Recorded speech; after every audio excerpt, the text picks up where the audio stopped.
I raised her for 24 years. I paid for everything, her tuition, her car, her apartment, even the deposit for her wedding venue. Then, on her wedding day, I went to her apartment to help with the final details. She looked at me and said, "The wedding already happened. Yesterday. It was just for special people." I turned and walked away, carrying a silence I didn't know how to name. That night I didn't sleep, and by morning I'd made a decision that would change everything. 5 days later my phone rang. "Dad, the rent didn't go through." "What happened?" I paused and said, "Didn't you already tell me who was special?" That was the day she discovered that being special has a cost, and I was done covering it. Thank you for being here with me. Before we continue, take a moment to leave a comment and tell me where are you watching from. I read every single one, and it truly means more than you know. And one small note before we continue: some details in this story have been fictionalized for entertainment and educational purposes. This story carries lessons about love limits and the cost of the choices we make. I stood outside my daughter's apartment on a Sunday morning in April holding a box of wedding planning folders I'd saved for 24 years. Magazine clippings of flower arrangements, venue ideas I'd bookmarked, a napkin from Mamma Mia Trattoria where we talked about having the rehearsal dinner. I'd woken up early that morning, showered, put on my best suit, the navy one I'd bought specifically for this day. Then I'd changed my mind. Too formal for a pre-wedding visit. I'd switched to khakis and a button-down. Something nice but not overdressed. I wanted to see her before the ceremony, maybe help with last-minute details. That's what fathers do. The Pearl District was quiet. Most of Portland was still asleep, though I could see a few joggers along the Willamette River in the distance. Taylor's building was one of those new high-rises, all glass and steel. The kind that costs more per month than I used to make in a season when I first started Clark Landscape and Tree Care 30 years ago. I'd paid the deposit on this place 3 years back, signed as her guarantor when the landlord wanted proof of income. She'd hugged me that day and said I was the best. I checked my watch. 9:30. Early, but not too early. The wedding was this afternoon, she'd said, Sunday, April 20th. And I'd been counting down the days. I knocked, footsteps inside, then the door opened. Taylor Clark. My daughter, 29 years old, stood there in an oversized sweatshirt and pajama pants, her dark hair pulled into a messy bun. She looked exhausted. Her eyes were puffy like she'd been crying or hadn't slept well. "Too," she blinked at me, confused. "What are you doing here?" "Morning, sweetheart." I held up the box, smiling. "I know it's early, but I thought I'd drop these off before things get crazy. I found all the old planning stuff we looked at over the years. Figured we could compare notes. See how close you got to. Raymond, what time does the ceremony start?" I checked my watch again. "I wanted to get there early. Help set up chairs or greeting guests or whatever you need. I know Connor's family's handling most of it, but..." "Raymond, stop." Her voice was quiet. I stopped. Something in her tone made my stomach drop. "What's wrong?" I asked. "Did something happen? Is the wedding still on?" She looked down at her bare feet. "The wedding happened." "Okay, good." Relief washed over me. "So it's still this afternoon, then?" "What time should I?" "No," she shook her head. "It happened yesterday." The words didn't make sense at first. "Yesterday, Saturday." "What do you mean, yesterday?" I said slowly. "The wedding was yesterday." She still wouldn't look at me. "Saturday afternoon. It's over." The box suddenly felt heavy in my hands. "But you said Sunday, April 20th. I have it written down. You told me..." I said April," she said. I never said exactly which day." My mind raced back through our conversations. The coffee shop 3 months ago when she'd told me she was engaged. The phone call about keeping it small. The text message, spring wedding, probably April. She was right. She'd never given me a specific date. I'd assumed. I'd marked the 20th on my calendar a Sunday, because most weddings happened on Sundays, didn't they? "Oh," the word came out flat. "I got the day wrong." "Raymond." "That's okay." I forced a smile. "These things happen. I should have confirmed. Should have asked more specifically. I adjusted the box under my arm. Well, congratulations. I'm sorry I missed it. How did it go? Was the weather good? It was fine. Her voice was barely above a whisper. Good, that's good. I nodded, trying to keep my composure. Was it at the venue you showed me, the one by the lake, Shamksta? Yeah. Beautiful spot. I cleared my throat. I bet you looked stunning. Did the dress turn out the way you wanted? Raymond, please. Who was there? The question slipped out before I could stop it.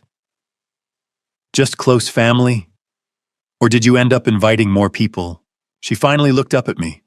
Her eyes were red. Close family. And some friends. Close family. The words echoed in my head. Your mom was there? I said. Not a question. Somehow I already knew. Taylor's shoulders tensed. Yes, a Pamela Thornton.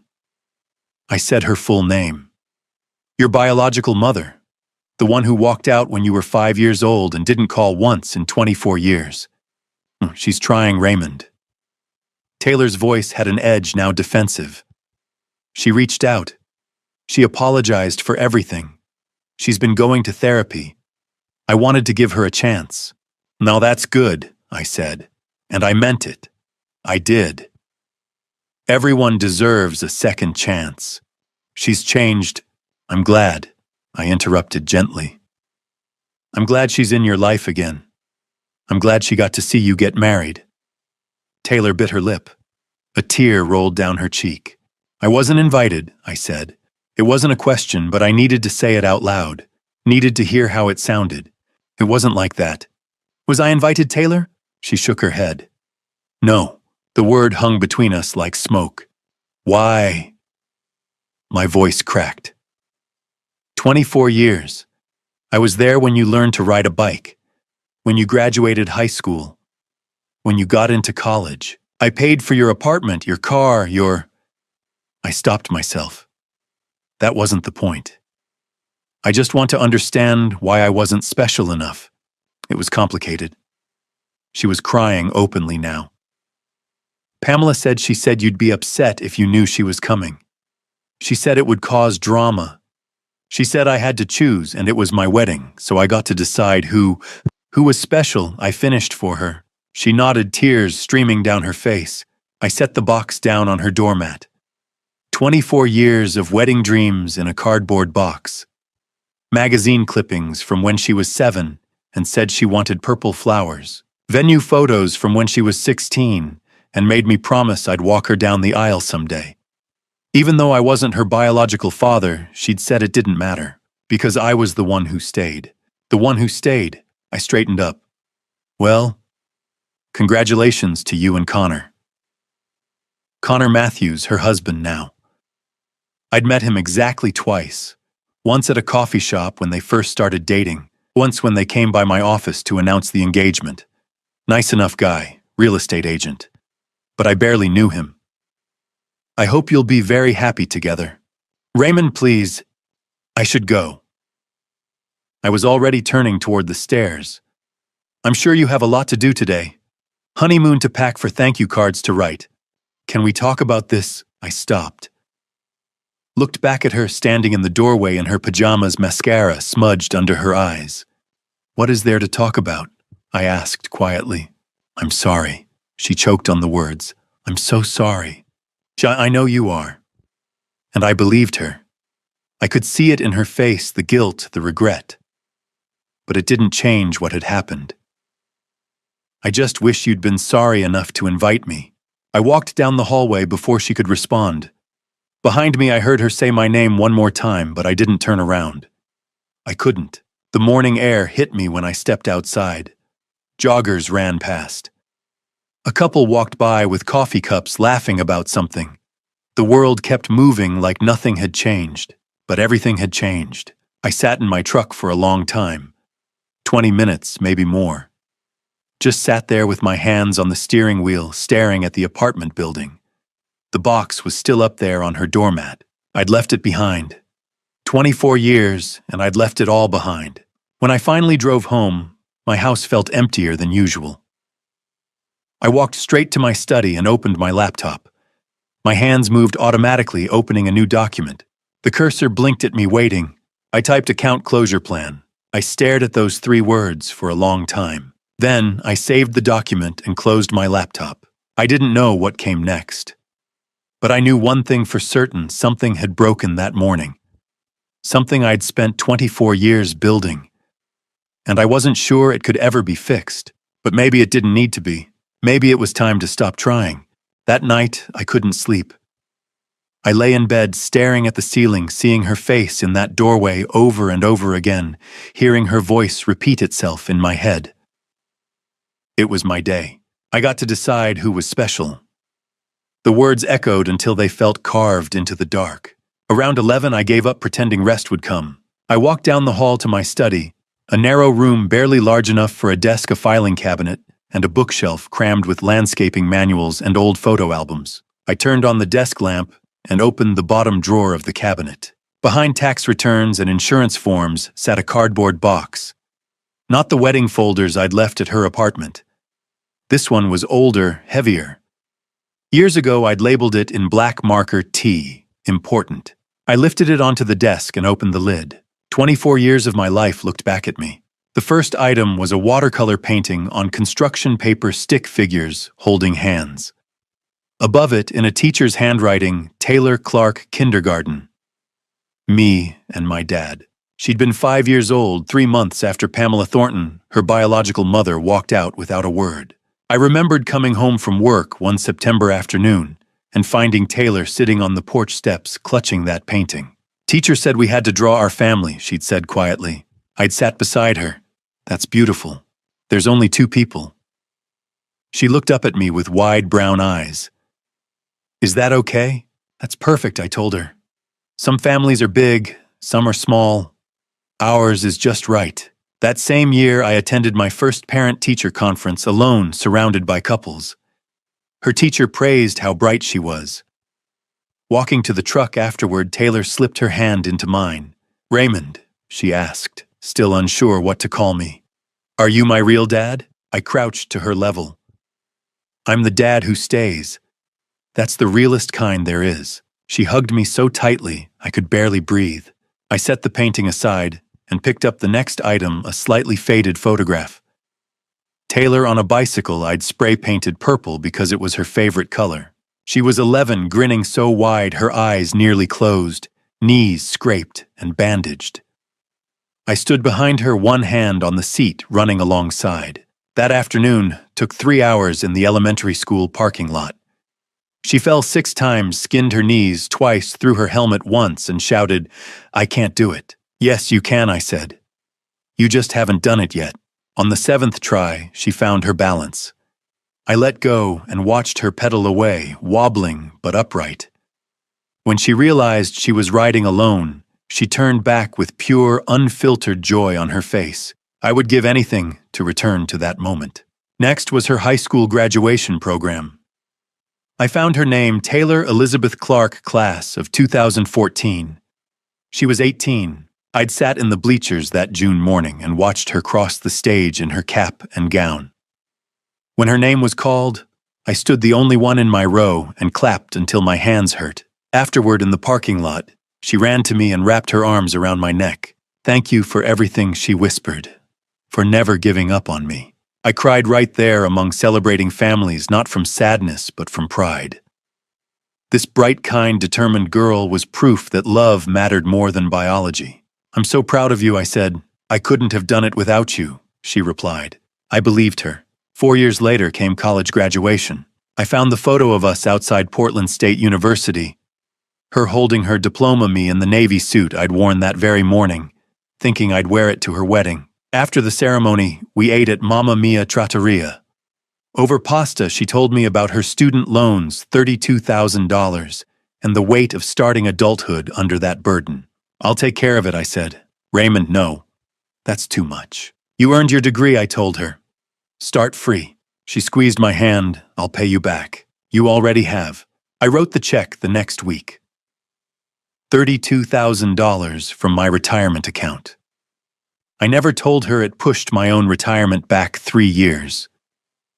Some sacrifices aren't meant to be counted. The most recent item was a paint chip labeled Dove Gray. On the back in her handwriting, perfect for the living room. Thanks for helping me paint Raymond. You're the best. 4 years ago, she'd moved into that Pearl District apartment. The walls were cold builder's white. We spent a weekend painting. I took time off from Clark Landscape and Tree Care, something I rarely did. She played music, made sandwiches, laughed when I got paint in my hair. This is nice, she said. Just us, like old times. At the end of the weekend, she hugged me. I don't know what I'd do without you. You'll never have to find out, I said. I'll always be here. I meant it. At the bottom of the box lay a folded piece of construction paper. Stick figures again, more detailed this time. A gray-haired man holding a girl's hand, hearts floating above them. Inside, in her 12-year-old handwriting, Happy Father's Day. You're the best dad ever. Love, Taylor. The year before middle school. The year she still called me Dad. I stared at the words. Best dad ever. When had that changed? When had I gone from best to not invited? Or maybe I'd never been special at all, just convenient. The man who stayed. The man who paid. I folded the card, closed the box, and looked at my laptop. The account closure plan document waited blank. I opened it. The cursor blinked. I typed not in anger but in clarity. For 24 years I'd given without keeping score. I'd believed love required nothing in return. But love had to go both ways. Respect had to exist. If 24 years of showing up wasn't enough, maybe it was time to stop. I typed 3 lines. Cancel all recurring payments. Remove myself as guarantor. Let her figure it out alone. I saved the file, turned off the lamp, and sat in the dark, surrounded by memories that suddenly felt like someone else's life. Tomorrow I'd handle the details. Tonight I mourned what I'd lost. Not my daughter, she would always be that. But the belief that I had ever mattered enough to stand beside her on her most important day. The next morning I woke before dawn. The decision was already made. The sooner I started, the less it would feel like tearing pieces out of myself. I showered, made coffee, and was at my desk by 5:30, a full hour, before anyone else would arrive at Clark Landscape and Tree Care. Our office sat in a 2-story building near the waterfront in downtown Portland. I'd bought it 15 years ago when the business finally became profitable enough to move out of my garage. Morning light crept through the windows as I logged into my computer and opened my banking portal. The document from the night before was still there. 3 simple lines. Seeing them written down had been one thing. Carrying them out was something else entirely. I opened the first account. Rent for Taylor's apartment. $2,100 a month withdrawn automatically on the 1st.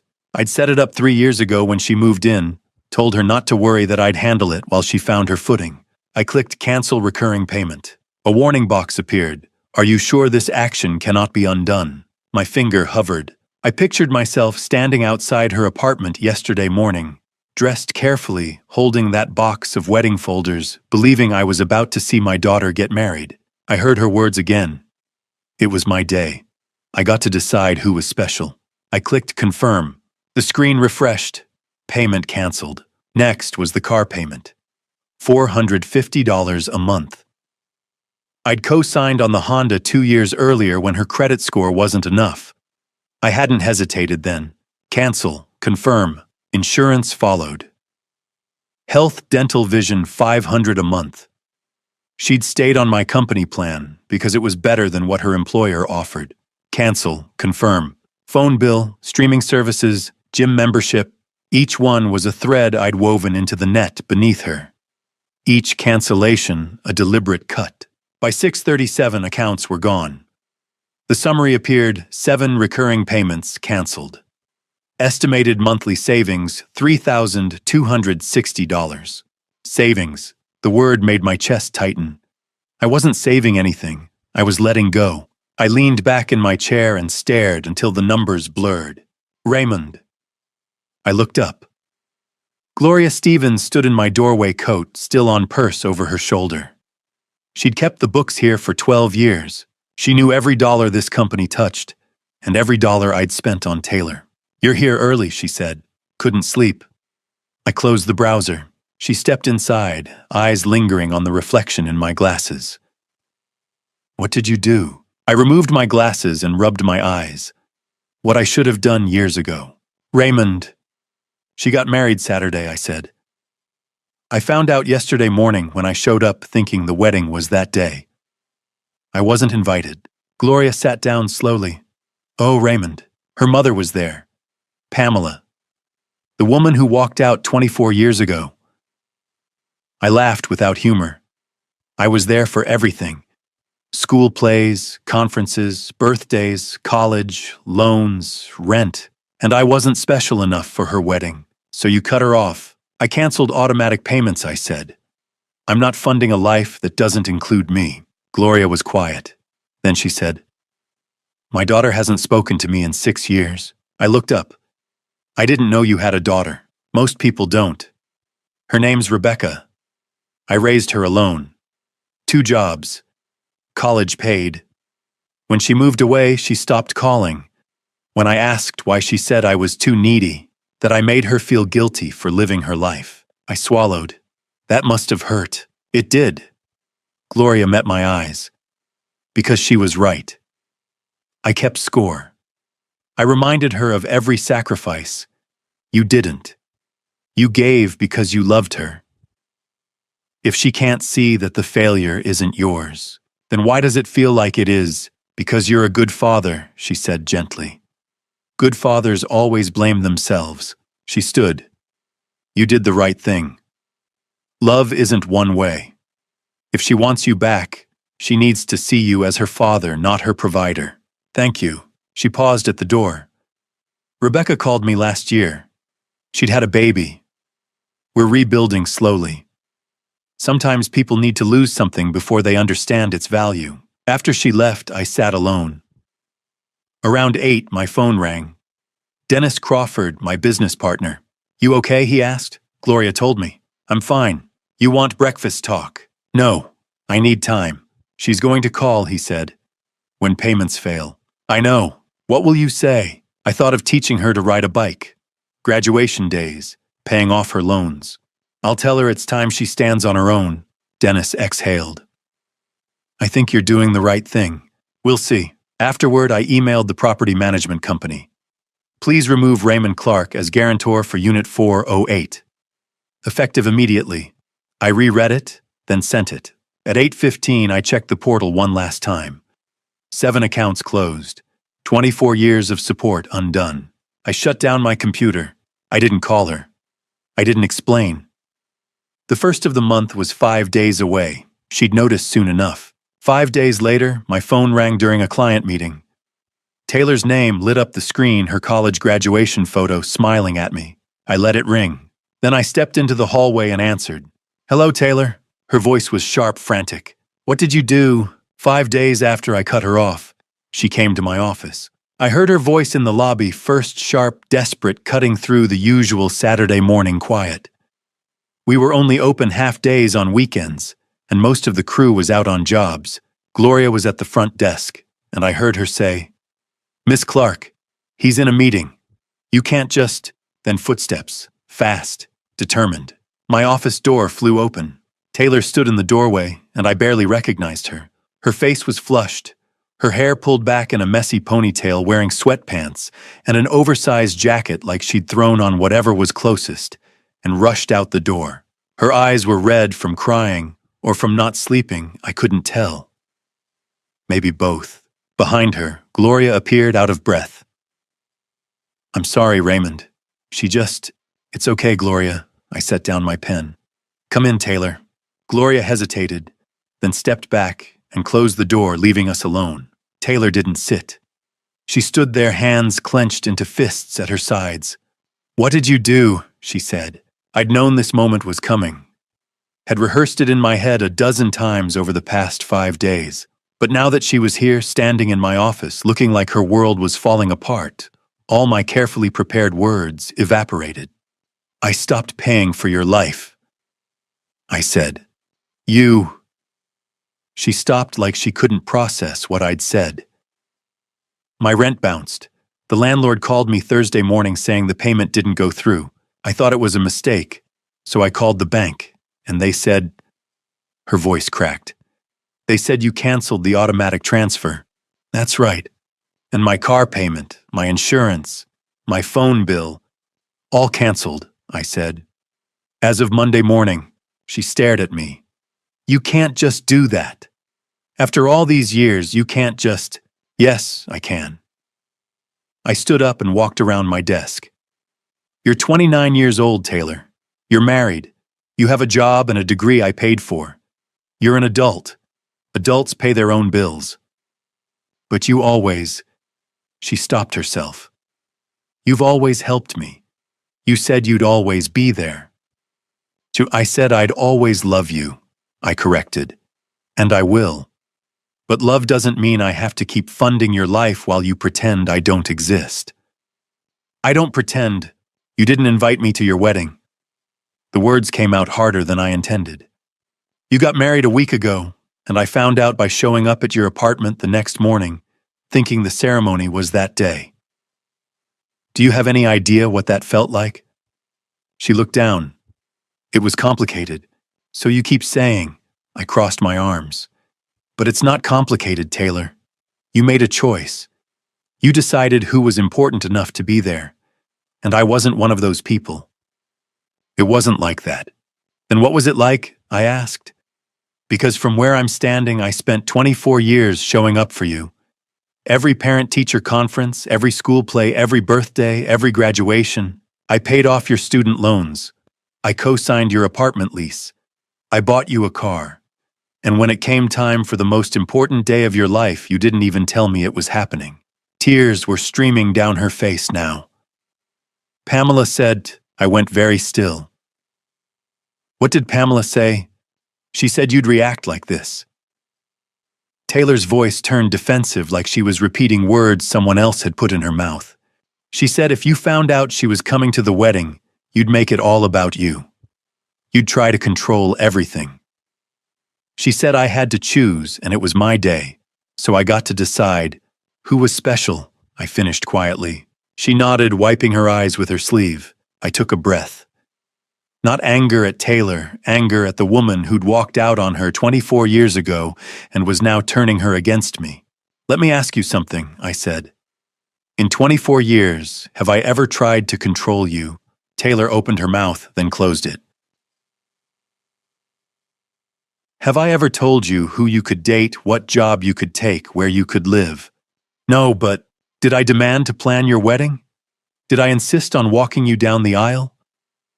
Did I ever say you owed me anything for what I did for you?" "No." Her voice was barely a whisper. "Then why would you believe her?" I asked. "Why would you believe I'd make your wedding about me when I've spent your entire life making everything about you?" She looked up at me, and for a moment I saw the little girl who'd asked if I was her real dad. The one who'd hugged me after learning to ride her bike. The one who'd said she couldn't have graduated without me. "I don't know," she said. "She's my mom. I wanted to believe she'd changed." "I understand that." And I did. "But you gave her a chance at my expense. You cut me out to let her in." I didn't mean— "It doesn't matter what you meant," I said quietly. "What matters is what you did. And now you need to figure out how to handle the consequences. So this is punishment." Her voice rose. "You're punishing me because I hurt your feelings." "No, Taylor." I looked at her directly. "I'm teaching you what it feels like to not be special." She flinched. "For 24 years, I continued, you were the most important person in my life. Every decision I made, I thought about you first. You were special to me. More special than anything." I paused. "But I wasn't special to you. I was convenient. I was the person who paid for things. And when it came time to celebrate the most important moment of your life, I didn't matter enough to be there. Raymond, when you figure out who really cares about you," I said, "you know where to find me." She stood there for a long moment, tears running down her face, hands shaking. I thought maybe she'd say she was sorry, that she understood. Instead, she turned toward the door.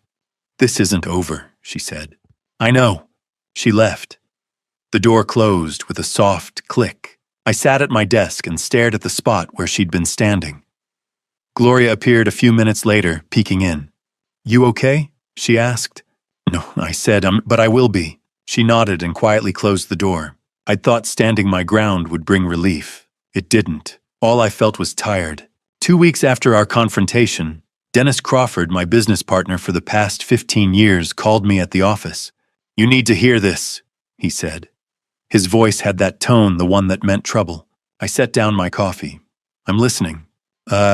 Taylor's behind on rent. I ran into Mr. Carlson yesterday. He owns that building in the Pearl District. He posted a 3-day notice on her door last week. I'd known this would happen. But hearing it confirmed still hit hard.